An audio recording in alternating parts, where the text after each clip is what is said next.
This is the Scorecard, where you score the latest sports news and in-depth views. I'm Jing Jamlang. On the Scorecard tonight, Gilas Women edge Lebanon 73-70, clinch World Cup qualifier spot. Fajardo, Perez, Oftana to join Gilas after PBA finals. Brownie returns, Edu back from Japan. Nxled stays perfect, sweeps Galeries in thriller as Donny Pangilinan hypes the crowd. Eala slides to number 68 in the live rankings, still ahead of Jabur Krejcikova. Fauja Singh, the turban tornado, dies at 114 in tragic hit and run. NL wins All-Star game in historic swing-off. Schwarber sweeps with 3 homers to seal a 7-6 classic. In the WNBA, Caitlin Clark injury scare, Fever win, but All-Star status in doubt, 85-77. And joining us via Zoom all the way from Bangkok is homegrown football talent Jarvey Gayoso. All the headlines and more on the Scorecard tonight, the 16th of July. Now, here's our roundup. Filipinas women win. Under the blinding lights of the Shenzhen Sports Center, the Filipinas held their nerve, stood their ground, and delivered a heart-stopping 73-70 win over Lebanon in the 2025 FIBA Women's Asia Cup. Tied at 57 all deep in the fourth, it was crunch time, and the clutch queens came alive. Sugapong, De Jesus, Animam, De La Rosa, Panginiban, 5 warriors, 1 mission, and they did not disappoint. Sugapong and Panginiban were pure ice from the line, sinking pressure-packed free throws in the dying seconds, extinguishing the fire of Jillian Archer and Zina Elias, and shattering Lebanon. Gilas secures a place in the FIBA World Cup qualifiers, remains in Division 1, and books a playoff spot on Friday, 1 win away from the semis. From Pat Aquino's playbook to Vanessa De Jesus' pinpoint playmaking, this team showed the heart, the hustle, and the hope of a nation hungry for women's basketball glory. Coach Pat Aquino summed it up best, saying the win represents everything they've been working hard for in the last 10 years. And the work is far from over. Next stop, the playoffs. Next goal, the world. Meanwhile, Gilas Pilipinas is gearing up, and they just got a big boost. After months on the sidelines, Justin Brownlee is back. The naturalized star rejoined Gilas in practice this week, finally cleared from his right thumb surgery, and now is laser-focused on his conditioning. Also back in the mix, AJ Edu, the 6'10" big man, just wrapped up a 59-game season with Nagasaki in Japan, where he averaged 5.6 points and 6 rebounds. And he's ready to bring his defensive presence to the national squad. But they're still not at full force. San Miguel Stars Mar Fajardo and Cjay Perez, along with TNT's Calvin Oftana, are expected to join the team after the PBA Philippine Cup Finals. With Game 2 taking place tonight, Gilas coach Tim Cone continues to run system refreshers, knowing his players come from different systems, both local and abroad. Also present at the practice, Dwight Ramos from Japan, Carl Tamayo, fresh off a Korean League title, Chris Newsom, Jamie Malonzo, Troy Rosario, and Scotty Thompson, who's still working through a hamstring injury. Next up, Gilas faces the Macau Black Bears in a friendly on July 28th at Araneta. This all takes place before flying to Jeddah for the FIBA Asia Cup qualifiers, where they'll take on New Zealand, Taiwan, and Iraq in Group D. The road to FIBA Asia continues, and Gilas Pilipinas is starting to heat up. In volleyball, the Stars were shining on and off the court as Nxled turned up the heat in San Juan, sweeping Galeries Tower in a 3-set heartstopper, 26-24, 25-23, 25-23 to stay undefeated in the PBL on tour. Down 13-4 early in set 1, the Chameleons came roaring back, fueled by composure, team chemistry, and a surprise appearance from actor Donny Pangilinan, who ignited the crowd at the Phil Oil Eco Oil Center. Carino took over late, scoring 16 big points with 9 excellent receptions. While player of the game, Joel Fernandez, delivered 14 power shots to seal the deal. Team captain Kiara Permentilla played with heart and hustle, adding 13 points, 6 digs, and 9 receptions. As Jaja Mariganot masterfully orchestrated the offense with 15 excellent sets. It was gritty, it was close, but in the end, Nxled's clutch composure shined through, matching PLDT at 3-0 and moving one way away from a spot in the quarters. On the other side, Galeries Tower dropped to 0-3 despite a 15-point effort from Jewel Encarnacion and a strong outing from rookie Jean Assis. Next stop, Cebu City, where Nxled looked to make it 4 straight against Farm Fresh on July 27, while Galeries Towers tries to get on the board against the Foxies on July 26. The Chameleons are charged, the energy is real, and the PVL on tour just keeps getting louder. Now, after a breakthrough run at Wimbledon, Filipina tennis ace Alex Eala holds on to her career-high ranking of world number 56 in the official WTA list. But in the live rankings, she's currently at number 68, a slight drop of 12 spots. But still, she's miles ahead of former doubles partners Renata Zarazua and Zeynep Sonmez, and even more surprisingly, ahead of tennis icons Ons Jabeur and Barbara Krejcikova, the very player who eliminated her at the All-England Club. And now the road continues as Eala sets her sights on the Canadian Open in Montreal later this month. From Grand Slam dreams to top-tier clashes, the rise of Alex Eala is far from over. The world's oldest marathon runner, Fauja Singh, has passed away after being struck in a hit-and-run accident near his hometown in Punjab. He was 114. Singh, a symbol of resilience and fitness, started running at age 89 to cope with the loss of his son. He went on to complete 9 marathons, including a historic Toronto run at the age of 100. His best time, a stunning 5 hours and 40 minutes in the 2003 Toronto Marathon. His final competitive race was a 10K in Hong Kong at age 101, clocking in at 1 hour and 32 minutes. From torchbearer in the 2012 London Olympics to an icon for athletes around the world, Singh's story transcended sport. Prime Minister Narendra Modi led tributes, calling him a beacon of hope and health.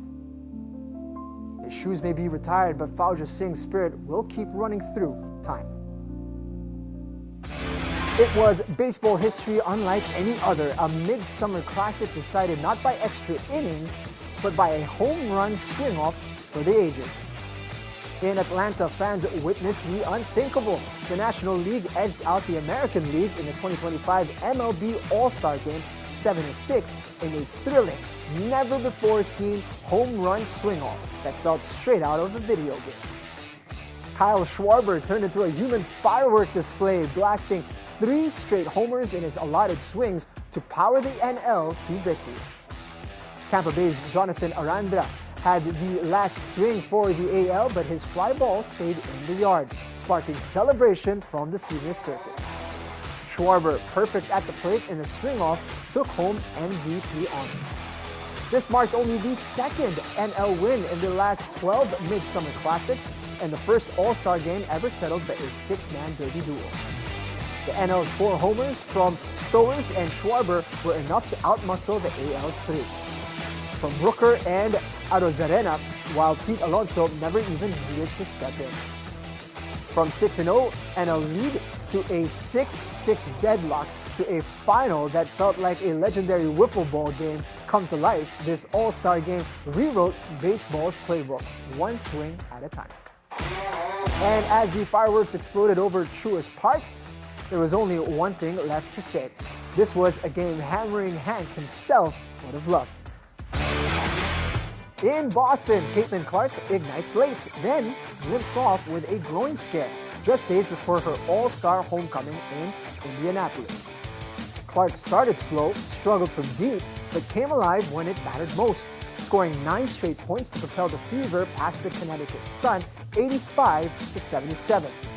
But in the final 39.6 seconds, silence fell over TD Garden as Clark clutched her right thigh, grimaced in pain, and walked to the bench for the win. Head coach Stephanie White said Clark felt a little something in her groin, adding that evaluation is underway. This in her fourth game back from a previous groin strain that cost her 5 games. And now the big question looms. Will the Fever star be ready for Friday's 3-point contest and Saturday's All-Star game, where she's set to captain Team WNBA in front of a sold-out hometown crowd? Clark finished with 14 points, 8 rebounds, and 7 assists, shooting just 4 out of 14 from the field, 1 of 7 from 3, her 4th straight game under 33.3%. Kelsey Mitchell led the way with 20 points. Natasha Howard added 18 as the Fever spoiled the Suns' spotlight in front of 19,000 fans. Indiana now moves to 12-10, 5th in the league, but face Eastern Conference leaders New York on Wednesday, likely without their superstar. The countdown to All-Star Weekend is on, and all eyes are on Caitlin Clark's health. And here's your daily dose of sports lingo. Which term describes a bowler who purposefully underperforms to gain a competitive edge later on? It's called a sandbagger, a term used to describe a player who deliberately plays below their real ability to maintain a lower average or handicap. This tactic is often used in handicap tournaments where lower average players get point advantages. By sandbagging early, a bowler can cruise through later rounds with unfair edge. In most competitive scenes, sandbagging is frowned upon, considered unsportsmanlike and unethical. Remember, true champions never hold back. It's time for our off-court buzzer. He conquered Europe on the pitch, but now he's facing a firestorm off it, as Barcelona's Lamine Yamal finds himself in the middle of a controversy that's shaking Spanish football. The teen sensation is under the microscope after his glitzy 18th birthday celebration allegedly featured people with dwarfism as entertainers, triggering nationwide backlash in a potential legal probe. Spain's Ministry of Social Rights didn't hold back, calling the practice a return to the Middle Ages, and has formally urged prosecutors to open an investigation. Advocacy groups are fuming, vowing to take action against what they describe as dehumanizing entertainment. But in a twist, one of the entertainers interviewed on radio defended Yamal, claiming they were treated respectfully and fairly, blasting the outrage as misplaced. Yamal's star has never been brighter, helping Barca to a domestic treble and Spain to European glory in 2024. He just signed a massive contract extension through 2031. But this latest headline off the pitch could prove to be his toughest match yet. And that's our roundup for tonight, the 16th of July. Up next, joining us by Zoom all the way from Bangkok, Thailand, is homegrown talent and Philippine national football team standout Jarvey Gayoso. So keep it here on the Scorecard.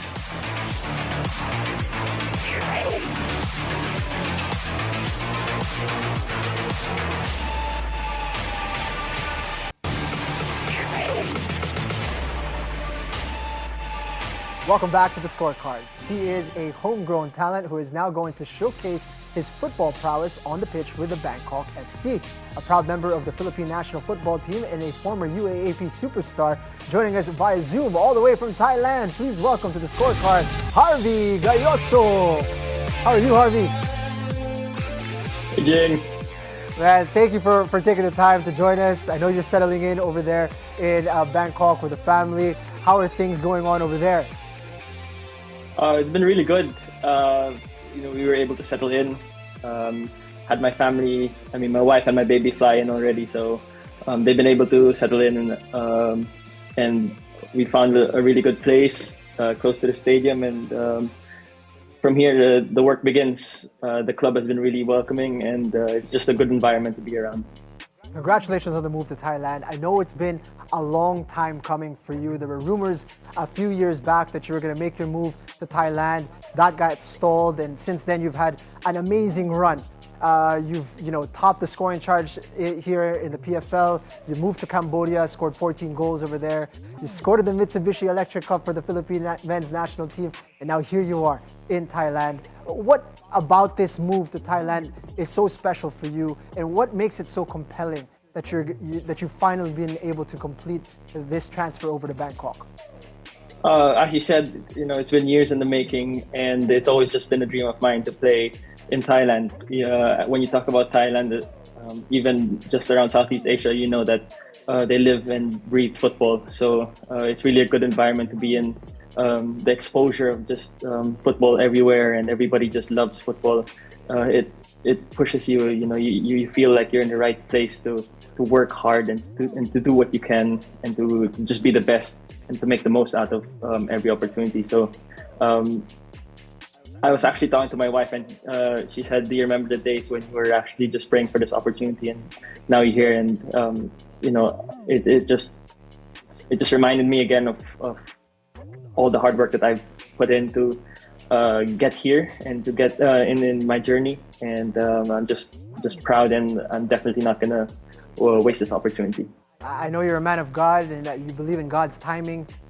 What do you think has happened in the last 3 years that makes you even more equipped to be in the position that you're in right now? What has changed as a human being, as an athlete, that makes you the right time for Jarvey Gayoso to be there? I think, first of all, I got the right support system. My wife and my baby, they've been 100% behind my back. So they've been my biggest motivation. And then aside from that, it was just the timing of everything. I think I needed that opportunity to do what I can in the Philippines, and then get that opportunity to play in Cambodia, experiencing my first time being away from family, being away from the country, and that was a good experience for me. And I think as much as I've been patient about my journey, I definitely believe that it was all written by God for me to be able to be here at this moment. Now, Jarvey, this might be a bit of a controversial question, but you're one of two players right now who are locally developed homegrown talents to be playing abroad. It's yourself and Amani Aguinaldo. In the last 15 years or so since football exploded, there's been very few locally produced homegrown talent to make it abroad. Why do you think it's so difficult for people who grow up here and go through the system here to be able to make the standard that's required to play in a league like in Thailand? I would never say that it's because we lack talent, because there are a lot of talented football players, especially in our country. I would just say that traditionally our football structure in the Philippines, having to go through high school, collegiate football, and then making it to the pros, there's an age gap wherein in other countries, players who are playing in the collegiate level are already getting experience in professional level. You can tell with the Mandiri Cup that's just going on right now with the under-23s. If you look at the lineup and the roster of all the Southeast Asian countries, they're coming from either first division or second division clubs, while we do have some names representing collegiate teams, but it's nothing against them, because we're proving that we can actually make it and we can actually do it. So I think it's just finding a way to get more of that exposure and making the gap closer for those who are getting experiences from collegiate level and professional. So it's a system issue that needs to be addressed here in the Philippines. We were just talking about Lamine Yamal earlier in the program. He's 18 years of age and he's playing at the highest level of 10 Europe. years younger than me. So it is quite a gap when you look at it that way. Now, for those dreaming to make the jump similar to you, right? And they're still, playing in high school or in college at the moment, or even younger than that. What is the advice that you give to individuals who are dreaming to be in your shoes down the road? I'm talking to all these guys who are going through what I've gone through, that it can be done. I'm not just, I'm not even there yet. I'm still trying to chase the dream. But if you look at other guys like Dato and Amani, who've actually reached first division here in Thailand. They're proving that we can actually produce talent in the Philippines, even if we're not going through the normal structure of football. So it all depends on you, how hard you work and how dedicated you are and how much you love the game. All right, all the best to you, Jarvey. The season is fast approaching with Bangkok FC. Really quickly, what are your ambitions and your goals for this season? Well, there's nothing more than to be. There's nothing that I want more than to be playing in the first division of here in Thailand. So that is basically my number one goal. All right, all the best to you, Jarvey. All the best to your coach, Colin Curtis, who you're reuniting with. We're going to be keeping a close eye on the Thai League 2 to see how you're doing. And we wish you the best, and we hope to see you in Thai League 1 very, very soon indeed. Thanks, Jing. All right, Jarvey. Appreciate you coming on the show, and we hope to be able to speak with you again soon. Bye-bye. Thank you. Cheers. All right, up next, the showdown in the East. Caitlin Clark looks to extend Indiana's road streak, but Brianna Stewart and the Liberty have home court firepower. Who delivers under the lights? Tune in, lock in, and keep your eyes on the prize.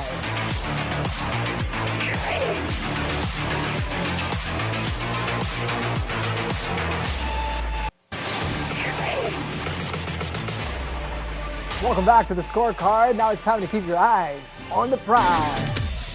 Let's go. Two teams, two different stories. One building storm. The New York Liberty return home with momentum after pulling off one of their gutsiest wins of the season, rallying from 19 down to beat Atlanta. But now they get Indiana, and the Fever are not your ordinary road team anymore. The Fever have won 4 straight on the road. They've found rhythm, they've found swagger, and they've found ways to win ugly, even when Caitlin Clark struggles. Like in her last game against Connecticut, Clark shot just 4 of 14 and still helped lead Indiana to a win, though late game concern lingers after she limped off holding her right leg. Now, when she's on, the spacing and tempo for Indiana become a nightmare to defend. But the Fever aren't just about Clark anymore. Aaliyah Boston has been the anchor, averaging 8.6 points and 7.4 rebounds on 55.8% shooting in her last 10. Her chemistry with Kelsey Mitchell and Nelisa Smith is giving Indiana balance and bite. But now, New York's no pushover. They've owned this conference all year behind Brianna Stewart and the league's best assist numbers. Natasha Cloud is the engine, dishing over 6 per game. And when the ball is moving, they can bury you in waves. And let's not forget Leonie Fibic, who is 21 points in that comeback win. She's turning into the Liberty's X factor off the bench. The last time they played, Indiana walked out with a 102-88 win thanks to Caitlin Clark dropping 32 in a barrage of transition buckets. But this time, New York's deeper, healthier, and itching to get that one back. Jonquel Jones is still out, but Cloud and Harrison are back in. And that makes this more than just a revenge game. This is about identity. So let's take a look at the matchup. Aaliyah Boston versus Brianna Stewart. That's strength versus finesse, footwork versus face-up shooting, and possibly a preview of a future MVP race. The question is, can Indiana hold their composure against one of the best half-court defenses in the league? And will the Liberty stay sharp early, or will they need another rescue job like against Atlanta? 2 Eastern Conference contenders, 2 All-Star forwards in Stewart and Boston, and 1 rising rookie looking to steal another big market win. Stay ahead of the game. Here's your full court breakdown for tomorrow.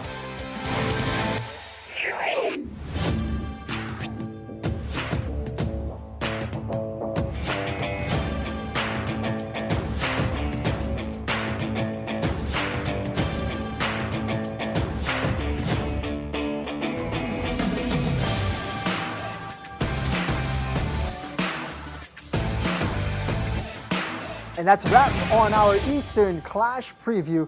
The Fever have found their stride, but the Liberty don't fold in their house. The stage is set, the energy is peak. Tune in, lock in, and keep your eyes on the prize. Before we go, think on this. from a dynamic point guard who quickly became a standout in the WNBA. Drafted 3rd overall in 2021 by the Atlanta Dream, Ari McDonald once said, "I'm starting to feel truly at home." And with that comes confidence to play, lead, and inspire. And with that, thank you for joining us tonight. We'll see you tomorrow on The Scorecard, where sports is our business and business is our sport. On the Bilyonaryo News Channel, this is Jing Jamlang. Have a blessed evening. Good night.